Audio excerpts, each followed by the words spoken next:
Bonjour à tous. Alors aujourd'hui, on va voir un nouvel item.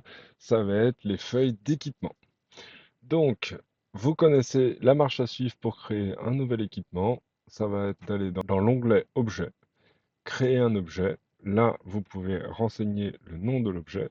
Et ensuite, vous choisissez le type équipement. C'est celui qui est choisi de base. Voilà, l'équipement est créé. Et comme pour tous les autres types d'objets, vous allez avoir dans l'onglet description une ligne origine qui va vous permettre de noter l'endroit où vous avez trouvé cet objet. C'est-à-dire quel livre de Chroniques oubliées Fantasy 2, dans quelle campagne, dans quel scénario, afin de le retrouver facilement. Ensuite, la description vous permet d'éditer pour mettre tout le texte de l'objet, à quoi il ressemble et quels sont ses pouvoirs. Dans les blocs de texte, que ce soit dans des objets, sur des descriptions de personnages ou dans des journaux, vous allez pouvoir insérer des liens.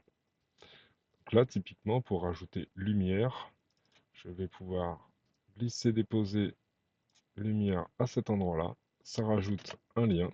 Et quand on enregistre, on voit qu'on va pouvoir ouvrir la capacité lumière directement depuis la feuille de l'équipement. Créer des liens comme ça dans les textes, c'est très pratique parce que vous allez pouvoir consulter l'élément directement depuis la capacité, regarder un petit peu ce que ça fait. Mais surtout, vous pouvez directement glisser, déposer le lien vers un personnage. Et là, ça va s'ajouter directement sur le personnage. Donc si c'est un équipement, il va se rajouter dans l'inventaire. Si, comme ici, c'est une capacité, il va se rajouter en capacité hors voie. Pour finir, l'équipement, vous pouvez lui trouver une image en cliquant sur l'image ici. Ça va ouvrir l'explorateur d'images et vous allez pouvoir lui trouver une image qui correspond. Ensuite, dans l'onglet Détails, c'est là qu'on va avoir de quoi configurer l'équipement. Dans les premiers paramètres, vous allez pouvoir renseigner le poids de l'objet et son unité que vous pouvez changer comme vous voulez. Ça ne change strictement rien au système, c'est juste indicatif. Il n'y a pas de somme de poids ou d'encombrement dans le système. Ensuite, le prix de l'objet avec son unité de valeur. Donc de base, c'est pièces d'argent, mais vous allez pouvoir changer ici si vous le souhaitez. Et la rareté de l'équipement. Toutes ces valeurs-là sont purement indicatives. Ensuite, c'est là que ça devient beaucoup plus intéressant. Donc dans le sous-type, vous allez pouvoir choisir entre armure, bouclier, arme, consommable ou divers. Comme vous le voyez, le sous-type détermine énormément de choses qu'on va pouvoir configurer de façon différente. Prenons l'exemple des armures. Une armure, vous avez tout d'abord la catégorie martiale pour savoir si le personnage sera formé à ce type d'armure. Ensuite, dans le champ défense, vous allez pouvoir renseigner le score de défense de l'armure. Dans la défense magique, vous pourrez mettre le score de défense magique. La défense physique, ça va avoir beaucoup d'impact sur l'agilité du personnage, par exemple. Par contre, la défense magique, elle, c'est que des bonus. Et ensuite, pour les armures, on peut dire est-ce que c'est équipable? Et si ça l'est, il y a une nouvelle valeur ici qui s'ajoute, qui permettra de savoir si l'équipement est équipé ou pas. Laissez-la décocher, puisque c'est sur la feuille de personnage que vous pourrez équiper ou non l'équipement. Les boucliers, c'est quasiment pareil, sauf que vous pouvez choisir entre grand bouclier ou petit dans les catégories martiales. Et vous avez l'usage qui se rajoute. Est-ce que c'est un bouclier à une main ou est-ce que c'est un bouclier à deux mains? Ensuite, les armes. Les armes, vous avez toutes les catégories martiales.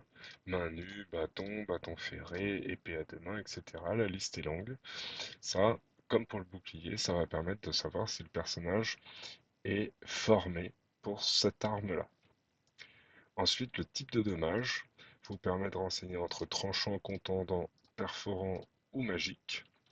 Pour l'instant, ça n'a aucune importance dans le système, c'est juste indicatif. Le paramètre suivant, vous allez pouvoir cumuler les options. Il y en a trois différentes. Ça permet de déterminer si l'arme, elle peut faire des dommages temporaires avec la première option, si elle est seulement capable de faire des dommages temporaires avec la deuxième option, et enfin si c'est une arme légère.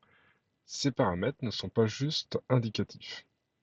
Si vous créez par exemple une arme avec l'option les dommages sont temporaires, sur la fenêtre d'attaque, la coche DM temporaire sera automatiquement cochée et ça ne vous causera pas de malus sur votre jet d'attaque. Les trois propriétés, donc équipable, on a vu que c'était si l'arme pouvait être équipée. Rechargeable, ça va être pour un type d'arme qui possède des munitions ou des charges. Et empilable, ce sera pour une arme qui possède une quantité qui pourrait être supérieure à 1 dans l'inventaire.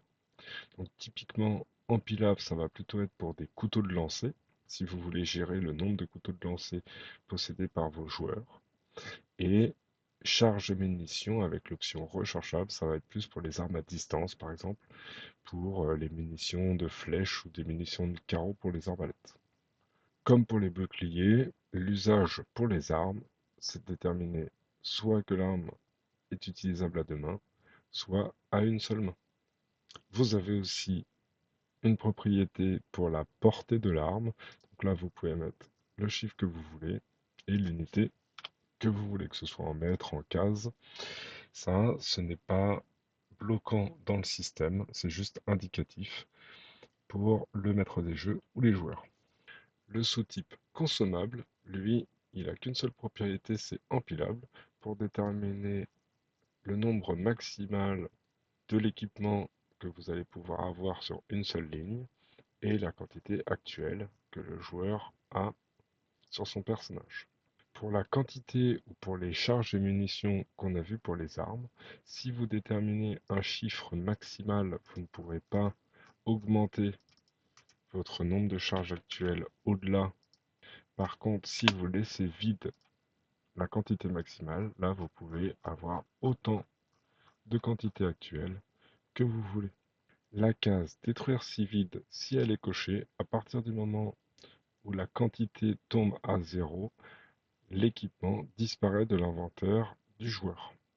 Quand vous configurez un équipement de sous-type consommable, la quantité ne sera pas automatiquement consommée.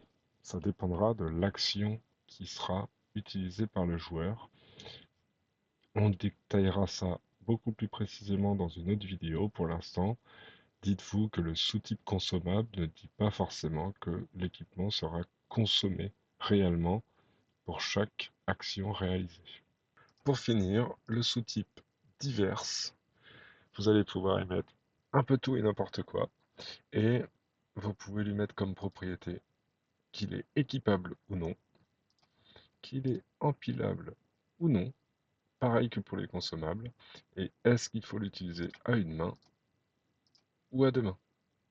Pour finir, comme pour les capacités qu'on a vues dans la vidéo précédente, les équipements ont un onglet Actions et effets qui va vous permettre de rajouter tout un tas d'actions ou tout un tas d'effets directement sur l'équipement en cliquant sur le bouton Ajouter. Ça, on ne le détaillera pas sur cette vidéo et on fera une ou plusieurs vidéos pour détailler précisément les actions et les effets puisque c'est le cœur du système. Voilà, vous savez tout pour configurer un équipement. Il y a quelques sous-types qui ont chacun des propriétés différentes, mais vous allez voir, au bout de quelques objets créés, on s'y fait très vite. Bien sûr, avec le module Chroniques oubliées Fantasy 2e édition, on a déjà mâché le travail dans les compodiums d'objets.